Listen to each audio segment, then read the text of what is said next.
Mike Diaz here from LMS Logistics Solutions, and today we are discussing how 3PLs develop pricing. We're going to give you the information that they use, what we consider, and other metrics that impact your pricing.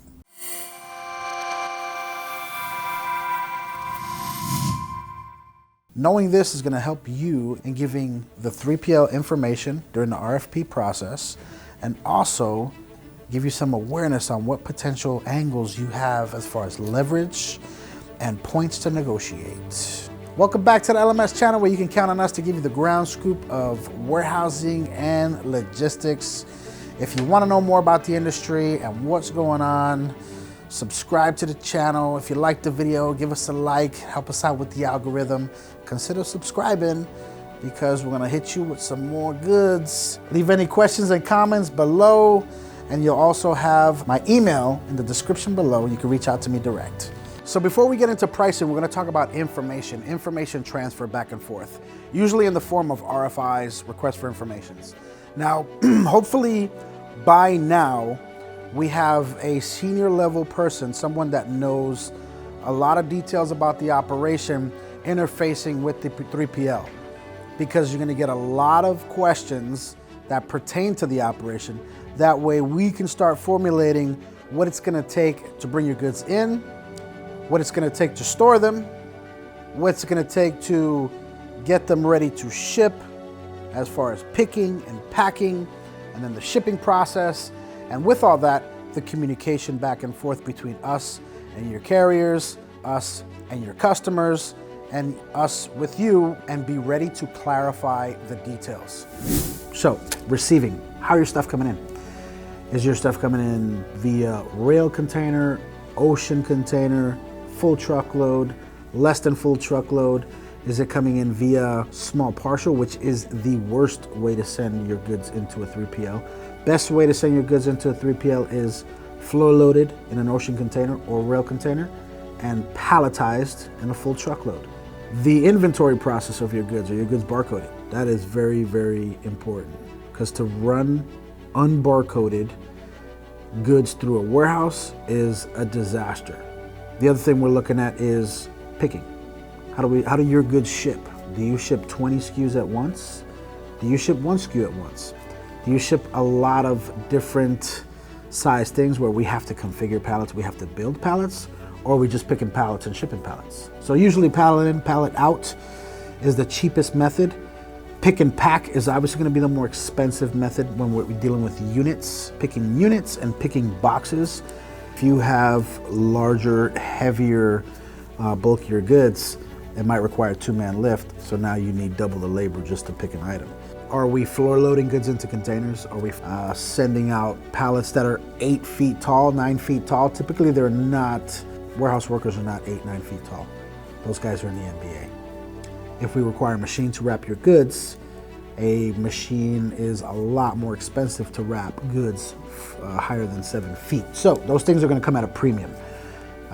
If you're shipping out pallets that are 4 feet tall, and we can handle that with normal machine wrap, or a warehouse person that wraps them all, and we can double stack them and put them in the truck double stack where you can fit more pallets in a truckload, then that changes as well. So there's a lot of variation, a lot of different details that we need. Are you shipping out in full truckloads? Are you shipping out small partial loads where we have to label a bunch of different boxes and then take those boxes off of the pallet to load them in a smaller UPS ground, FedEx ground truck? Notifications, how are we receiving notifications? Are you sending us notifications? Prior to us receiving stock, are you sending an ASN, an advanced ship notice? And can we turn that ASN easily into a receiver in our WMS? How are you sending it?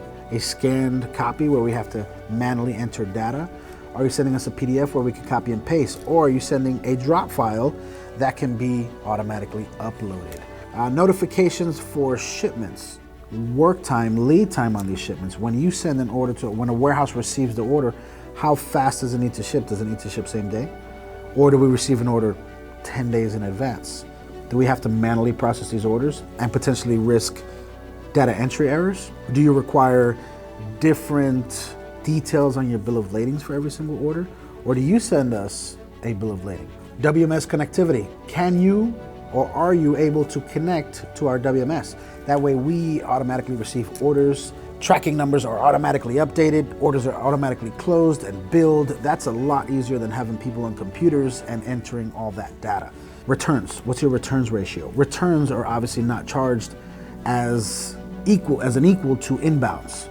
Returns are already detrimental to your operation, and they are harder to process than your actual inbounds. And lastly, are there any transportation opportunities? Are there any opportunities to win your transportation on the inbound, which means drayage from the ports? Are there any opportunities to win your transportation on the outbound to your end customer for the last mile? We already benchmark what a great customer is, and when you are a great customer, you have a lot of leverage to negotiate. Now, and expect more favorable pricing. Now, on the end spectrum, being the worst possible customer, expect a pretty good hike in rates. Expect to be nickel and dime, expect to have a lot of issues as well operationally. So it's really important that you get your supply chain together. That is on a separate video. Check us out. We discuss and tell you how to get your supply chain better so you don't have to get all these nickel and dime rates and all these penalties and all this added stuff that's just gonna steal from your bottom line. Area, your geographical area. So if you're in Southern California, you're paying a premium as opposed to being in one of the Midwest, more inland states. If you're in Texas or Nevada, not so much because the demand is not that high. Local area, the closer you are to the ports of entry, the more expensive warehousing is gonna be. Size of the warehouse or size of the logistics company and the reputation of the logistics company. If you're dealing with XPO Logistics per se, we're an XPO partner, you're definitely gonna pay a premium because of their global reach. They can do anything. As opposed to working with 3PL with 2 dock doors and a rundown building in Los Angeles, and you have a lot of those. There's a lot of foreign-owned 3PLs that are coming down to the US to work now, mainly for a continuity from China. They're bringing legs of their logistics companies down here to the Los Angeles area. Services are kind of spotty, but these guys are charging underground rates, and that usually results in shitty service as well. Demand. What kind of demand does that warehouse have? Are there a lot of people in line to get services from that warehouse? When we talk about demand, is that warehouse full? Are they at capacity? Now, warehouses never stop selling. Could be at 100% capacity and still keep selling, still bringing in new accounts. And as we bring in a good account, a good new account, we get rid of a bottom level account. And when we get rid of them, we just forward them to another partner that may have some space. If they're not paying their bills, we lean their goods and liquidate them and get them out the building and replace them for a good paying customer and a customer that's dealing in good faith. Slow seasons, peak season. Are you a customer that is peaking during our slow season? And you're gonna be a customer that's in high demand for LMS and for any other warehouse that is not peaking during your good season, and that gives you some leverage to negotiate. Type of freight. If your freight is, like we mentioned earlier, nice and cubed, 4x4x4, that is what great looks like. Now, as you decrease in stackability, so I can't stack you that high, now I have to put you in a rack. Do you have 20, 30, 40, 50 SKUs? Do you have 600 SKUs? Those things are gonna be impact to the pricing that we gather for you. Complexity. How complex is your operation? Handling wise, tracking wise, are you tracking things by the batch number, by the lot number, by a serial number? If you are doing all of the above, expect your price to start increasing. Volume. What's good volume? I get customers that say, Mike, well, I'm gonna start sending you a container per month. That's not significant volume, and it doesn't give you that much room to leverage. Now, if you're doing a container a day, that's good volume. Start going to 2, 3, 4, 5 containers a day, that is good volume. And you have leverage to negotiate. Now, if that volume is mixed heavily with handling units and SKUs and a lot of different things and requirements, you're probably gonna go to a cost plus model to where the warehouse is gonna say, okay, We need to fulfill your operation with this many positions, and they'll charge you on top of those positions. So that's a cost plus model. Returns, what are your ratio of returns? That's huge. High ratios of returns are not favorable just because returns cannot be billed as they should be or as they need to be. They're more complex to handle than your initial inbounds. And typically returns storage area is not favorable either. It is litter in the warehouse. That stuff needs to come in, get processed, and get shipped out and liquidated ASAP. And last but not least, the market. What is the market charging? Is the market out there 15, 20 bucks a pallet? Or did the market just drop because there's not a lot of folks storing in the area? Is it 10 bucks a pallet? What is your handling like? The market, your market dictates handling based on labor rates. Is it hard to get workers in the building like it is today? Post-COVID, rewind 2 years ago, you were paying warehouse workers $12 to $14 an hour. Nowadays, post-COVID, 2021, jumping into 2022, you have to be at $18, $20 an hour for a warehouse worker. Those things are gonna increase your handling rates. Real estate. What's real estate? What's the demand for real estate like? Out here in Southern California, the demand is through the roof. Landlords are charging triple to quadruple what they were charging before. So that is gonna increase our rent, thus increase your storage costs. Even the cost of steel for racking, when that goes up, racking is more expensive.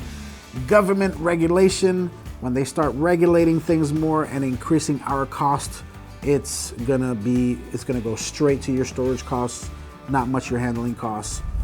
So as you see, there's a lot of information that we need from you so we can develop your rates. There's a lot to consider. We have lots of things to juggle. The stakes are high. The margins are low. We have to make sure that we give you the absolute best pricing that we can while still maintaining a profit margin for time to come. It has to be able to work with what we have going on today, tomorrow, and next month, and then next year we revisit the pricing. Also, we want to limit the amount of surprises that you're going to get once you have your goods here in the 3PL. Some 3PLs really are not concerned with that, but we are here. I don't want you to have any surprises, and I don't want any surprises either, so we require the most amount of information possible. And remember, every 3PL is gonna have a honeymoon period, so whatever information you gave them, it better match for those first 3 months. If not, there's gonna be surprises and renegotiations of rates. Thanks for hanging out, tuning in. We hope to see you on the next one. If you liked the video, smash that like button for us, help us out with the algorithm. Consider subscribing. Until the next time, we shall see you. Mike out.